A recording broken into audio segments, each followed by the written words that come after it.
Жарық. Бұл жалғанда жан өзге адамдардың өз жарығымен алмасқанынан артық не бар? Маған осындай қарым-қатынастар ұнайды. Кез келген адамдар арасында түрлі деңгейдегі достықтан бастап махаббатқа ұласатыны, ата-аналардың хикаясынан бастап жай ғана мүдделестердің одағында да кездесетін ізгілік.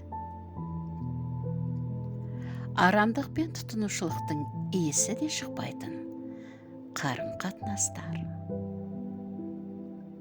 Өзін құрбандық етпейтін, әрі бүкіл назарды өзіне аударуды талап етпейтін. Бергенімен алғанын санап отырмайтын. Билік пен бәсекелестік үшін күреспейтін, ештеңе күтпейтін. Мен үшін құнды, қызықты, рухтас адамдар туралы оқу, есту, көру жан рахатын таптырады. Өзім тапқан сол рахаттан, жан жарығынан өзгеге де үлестіру мен үшін бақыт. Сөзіммен, ісіммен, сәлеміммен, қолдаумен көрсете алсам, нұр үстіне нұр. Бұл сезімдер айғайлап көзге ұрмайды, сондықтан жалған болуы мүмкін емес. Маған да сондай жарықтан жіберсе, қатты қуанам. Жақсы көрем. Мен үшін оның қаншалықты маңызды екенін айтпай-ақ қояйын. Менің жарығым өзгенің сәулелісіне шұғыласын төксе, бұдан артық қандай бақыт бар? Үндестік.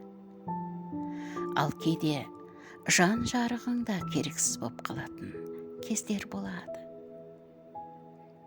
Тіпті ақ ниетпен сыйласаң да. Шын мәнде бұл да қалыпты жағдай.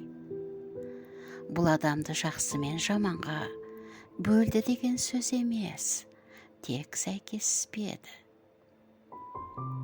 Сондықтан үндестік деген адамдарды көзге көрінбейтін жіппен байлап, матайтын жалғыз құдірет. Сенің жарығыңа жауап қатпайтындарға оны тықпалаудың қажеті жоқ. Сенің жарығыңды тек үндестерің сезініп жылынады. Сенікі сені табады. Лиля Град.